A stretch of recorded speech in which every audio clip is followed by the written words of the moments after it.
ನಂತರ ಕೂಡ ಈ ವೇದ ಭಾಗ ಹೋಗಿ ಓದಬೇಕೆಂದಾಗಿ ನಾನು ಕೇಳಿಕೊಳ್ತೇನೆ. ಇದೊಂದಷ್ಟೇ ಅಲ್ಲ, ಈ ಎಫೆಸಿಯ ಪತ್ರಿಕೆ ಪರಿಪೂರ್ಣವಾಗಿ ನೀವು ಅನಂತರ ಜಾಸ್ತಿ ಇಲ್ಲ, ಎಷ್ಟು ಅಧ್ಯಾಯಗಳಿವೆ? 6 ಅಧ್ಯಾಯಗಳು ಅಷ್ಟೇ ಅಲ್ವಾ? ವೆರಿ ಸ್ಮಾಲ್ ಬುಕ್ ಎಫೆಸಿಯ ಪತ್ರಿಕೆ, ಸಣ್ಣ ಒಂದು ಪುಸ್ತಕ. ನೀವು ಒಂದು 1 hour ಕೂತ್ಕೊಂಡ್ರೆ ಓದಿ ಮುಗಿಸ್ಬೋದು. ಓಕೆ, ಸ್ವಲ್ಪ ನಿಧಾನವಾಗಿ ಓದಿ ಸ್ವಲ್ಪ ಕಾರ್ಯಗಳನ್ನೆಲ್ಲ ಸ್ವಲ್ಪ ಅರ್ಥ ಮಾಡ್ಕೊಂಡು ನಿಧಾನ ಓದಬೇಕಂದ್ರೆ ಒಂದು 2 ತಾಸು ಸಾಕು. So it's A very small book. maybe later you can go and read this. ಈ ಪುಸ್ತಕವನ್ನು ದಯಮಾಡಿ ಇಲ್ಲಿ ನಮ್ಮ ಕುರಿತಾಗಿ ಅಥವಾ ಯೇಸು ಕ್ರಿಸ್ತನನ್ನ ಅಂಗೀಕರಿಸಿ ಯೇಸು ಕ್ರಿಸ್ತನಲ್ಲಿ ನಂಬಿಕೆ ಇಟ್ಟಿರುವಂತ ದೇವರ ಮಕ್ಕಳಾಗಿರುವಂತ ವಿಶ್ವಾಸಿಗಳಾಗಿರುವಂತ ನಮ್ಮ ಕುರಿತಾಗಿ ಹೇಳುವಂತ ಅನೇಕ ಕಾರ್ಯಗಳು. ಮೊದಲನೇದಾಗಿ ಹೇಳ್ತಾ ಇದೆ, ಸತ್ತವರಾಗಿದ್ದ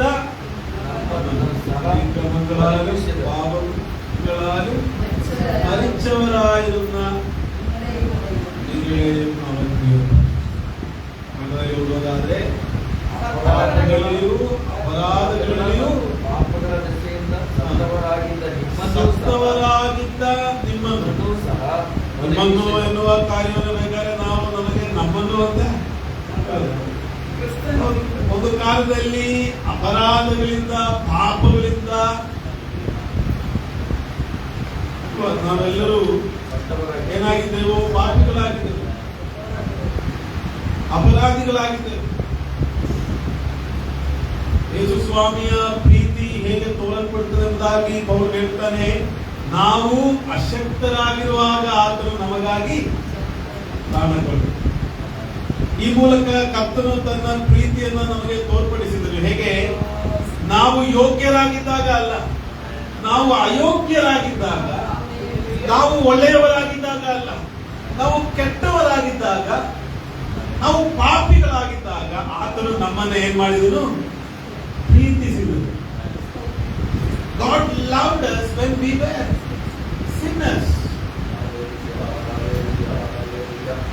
When we were not good people. When we were sinners. ನಾವು ಪಾಪಿಗಳಾಗಿದ್ದಾಗ ಯೇಸು ನಮ್ಮನ್ನ ಪ್ರೀತಿ ಮಾಡಿದನು.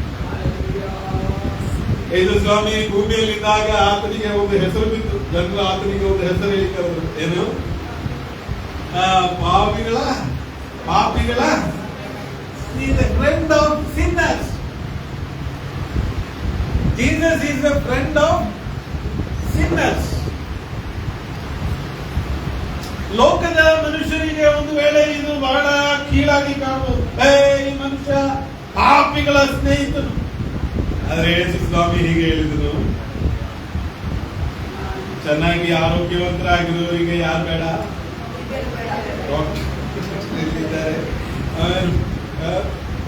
Anybody have visited the medical, you saying, I am feeling good, just wanted to ask you whether I have to take any medicine.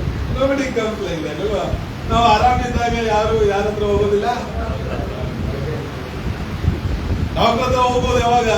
ನಮ್ಮ ಮಗ ಇಲ್ಲ ಹೋಗ್ಬಿಟ್ಟಲ್ಲ, ಹುಷಾರಿಲ್ಲ ಅಂತ ಹೇಳ್ತಾ ಇದ್ದ.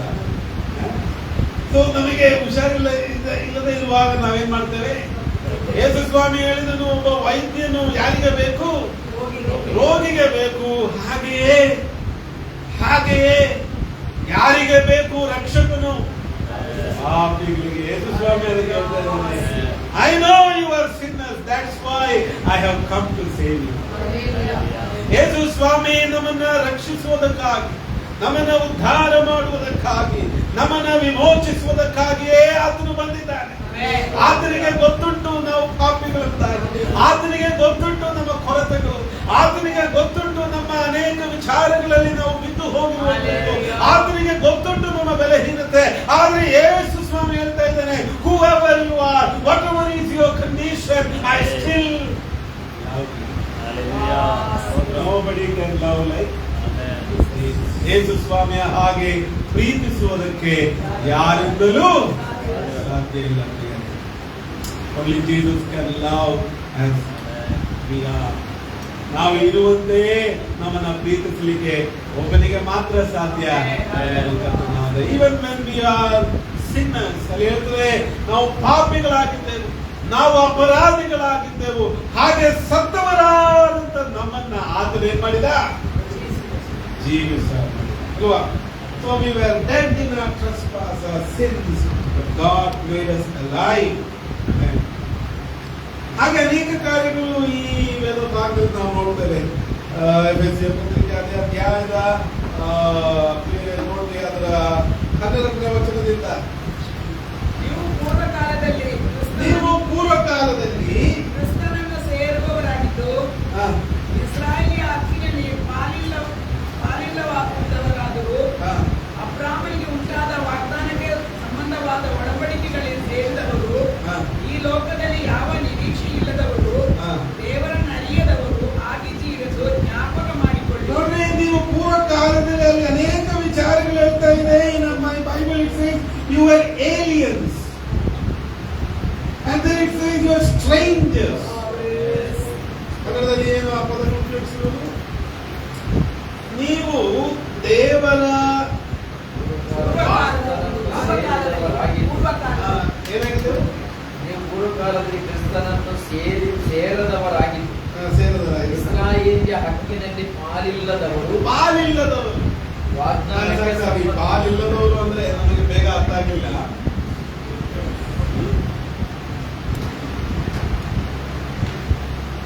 ಯಾರಿಗೆ ಪಾಲು ಸಿಗೋದು?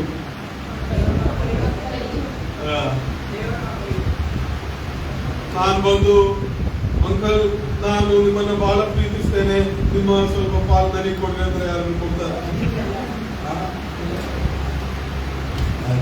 ಪಾಲ್ಗಾರ ಆಗ್ಬೇಕಾದ್ರೆ ನಾವು ಆ ಕುಟುಂಬಕ್ಕೆ ಸೇರಬೇಕು.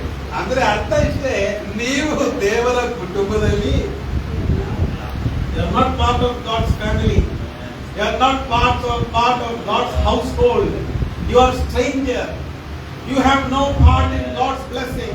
ದೇವರ ಆಶೀರ್ವಾದಗಳಲ್ಲಿ, ದೇವರ ಮನೆಯ ಪಾಲಿನಲ್ಲಿ ನಿಮಗೆ ಯಾವ ಹಕ್ಕು ಇಲ್ಲದೆ ಹೊರೆ ಹಾಕಲ್ಪಟ್ಟವರಾಗಿ ನೀವು ಅದಕ್ಕೆ ಬಾಧ್ಯಸ್ಥರಲ್ಲದೆ ಇರುವಾಗ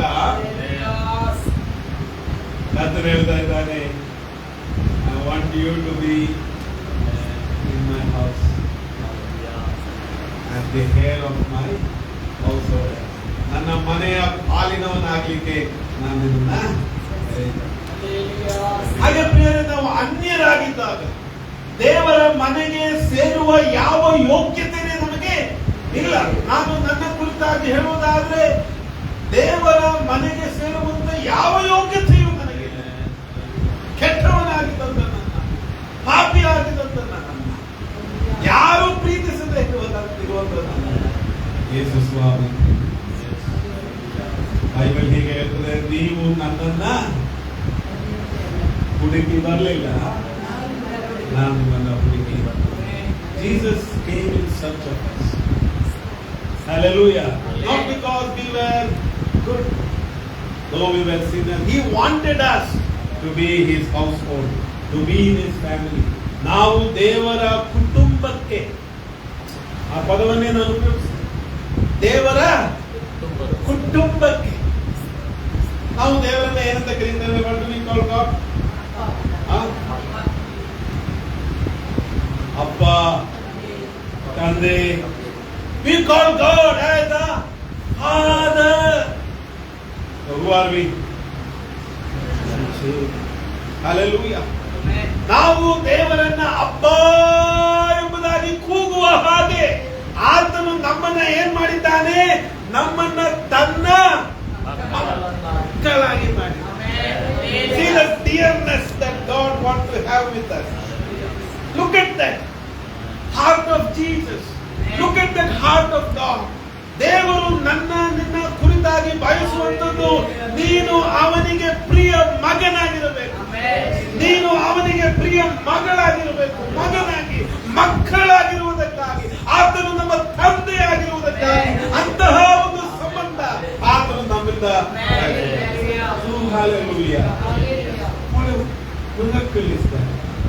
Can anybody love me like that? ಬೇರೆ ನಾವು ಬೈಬಲ್ನಲ್ಲಿ ಓದುವಾಗ ನಾವು ಆತನಿಗೆ ಶತ್ರುಗಳಾಗಿದ್ದೆವು, ಆತನನ್ನ ನೋವುಪಡಿಸುವಂತವರಾಗಿ ಆಗಿದ್ದೆವು, ಆತನ ಮಾರ್ಗಕ್ಕೆ ವಿರೋಧವಾಗಿ ನಡೆಯುವಂತವರಾಗಿದ್ದೆವು. ಆತನ ಗಡ್ಡವನ್ನ ಆಮೇಲೆ ಜನರು ಎಳೆದು ಆತನನ್ನ ನೋವುಪಡಿಸಿದ ಹಾಗೆ ನಮ್ಮ ಅನೇಕ ಕೃತ್ಯಗಳು ಆತನನ್ನ ನೋವುಪಡಿಸುವಂತ ಆಮೇಲೆ ಅಂತಹ ಕೃತ್ಯಗಳಾಗಿದ್ದರೂ ಕೂಡ ಆತನು ನಮ್ಮ ಮೇಲೆ ಕೋಪ ಪಡದೆ, ಆತನು ನಮ್ಮನ್ನ ದ್ವೇಷಿಸದೆ, ಆತನು ನಮ್ಮನ್ನ ನಿರಾಕರಿಸದೆ, ಅಂತಹ ರೀತಿಯಲ್ಲಿ ನಾವು ಆತನನ್ನ ನೋವುಪಡಿಸಿದರೂ ಕೂಡ ನಮ್ಮನ್ನ ಕಂದ ಎಂಬುದಾಗಿ ಸೇರಿಸುವಂತ ಈ ಮಹಾ ಪ್ರೀತಿ ಬೈಬಲ್ ಹೇಳ್ತದೆ, ದೇವರ ಪ್ರೀತಿ ನಿಂತು ಹೋಗುವುದಿಲ್ಲ, ನಿಂತು ಹೋಗುವುದಿಲ್ಲ. There is no end for God's love. He loves you like there is no end. The love of God you cannot fathom. It's deep, it's height you cannot. ಅದರ ಡೆಪ್ತ್ ಆಗಲಿ ಅದರ ಹೈಟ್ ಆಗಲಿ ನಮ್ಮ ಬುದ್ಧಿಗೆ. He loves you with a love that surpasses all love. Hallelujah. Praise the Lord. Hallelujah. So, ಯಾವಾಗಲೂ ನಾವು ಅರ್ಥ ಮಾಡಿಕೊಳ್ಳಬೇಕು. Who am I in Christ? I am a saved person. Once I was dead, and now I am alive in Christ. ನಾನು ಇನ್ನು ಮೇಲೆ ಪಾಪ. ಅದಕ್ಕೆ ಅಲ್ಲಿ ಹೇಳ್ತೇವೆ ನಾವು ಯಾವ ಕಾಲದಲ್ಲಿ ಅಂತೆ, ಪೂರ್ವಕಾಲ. ಮತ್ತು this is not talking about our present prodigal son ಅಲ್ವಾ? ತಪ್ಪಿ ಹೋದ ಕುರಿಗಳಲ್ಲ ಮಗ, ತಪ್ಪಿ ಹೋದ ಮಗ. ಈ ತಪ್ಪಿ ಹೋದ ಮಗ ಅವರಿಗೆ ಕೊನೆಗೆ ಏನ್ ಬಂತು ಅಂತ ಹೇಳಿದ್ರೆ ಬುದ್ಧಿ ಬಂತು. ಅವನ ಬುದ್ಧಿ ಬಂತು, ಸುಬೋಧ ಮಾಡುವುದು. ಆದ್ರೆ ಈ ಕೆಲವೊಂದು ಸಂದರ್ಭಗಳಲ್ಲಿ ನಮ್ಮ ಕೆಟ್ಟತನ ನೋಡುವಾಗ ಅಪ್ಪ ಅಮ್ಮಗೆ ಸಿಟ್ಟು ಬಂದು ಹೇಳ್ತಾರೆ, ನೀನು ನನ್ನ ಮಗನ ಈ ರೀತಿ ಎಲ್ಲ ಮಾಡಿದ್ರೆ ಅಲ್ವಾ? ಈ ತಪ್ಪಿ ಹೋದ ಮಗನ ಹಾಗೆ ಮಾಡಿದ್ರೆ ನನಗೂ ಯಾಕೆ ಅಂದಾಗಿ ಕನ್ನಡದಲ್ಲಿ ಓದಿ. ದೇವರ ಮಕ್ಕಳ ಹೆಸರನ್ನು ನಮಗೆ ಕೊಡುವುದರಲ್ಲಿ ತಂದೆಯು ಎಂಥ ಪ್ರೀತಿಯನ್ನು ನನ್ನ ಮೇಲೆ ಇಟ್ಟಿದ್ದಾನೆ ನೋಡಿ. ಅನಂತರ ನಾವು ಆತನ ಮಕ್ಕಳಾಗಿದ್ದೇವೆ. ನಾವು ಆತನ ಮಕ್ಕಳಾಗಿದ್ದೇವೆ. I was reading that. Okay, ನಾನು ಆ ವಾಕ್ಯವನ್ನು ಓದ್ತಾ ಇದ್ದಾಗ ಈ what came to my mind is, ಈಗ ಈ ಪ್ರಾಡಿಕಲ್ ಸನ್ ಇವನ ಬಗ್ಗೆ ನಾವು ಆಲೋಚನೆ ಮಾಡೋಣ. ತಪ್ಪಿ ಹೋದ ಮಗ, ತಪ್ಪಿ ಹೋದ ಮಗ ತಂದೆಯೊಂದಿಗೆ ಈ ರೀತಿ ಎಲ್ಲ why not? Why do you feel that the father did not do that? Because when the son came back, father received him. ಅಲ್ವಾ? ಆ ತಂದೆ ಆ ಮಗ ಬಂದ, ನನ್ನ ಮಗ ಏನಾಗಿದ್ದ? He was dead for me, but now he has love ಮಾಡುವುದು ಮತ್ತೆ ಬ್ರೇಕಪ್ ಆಗುವುದು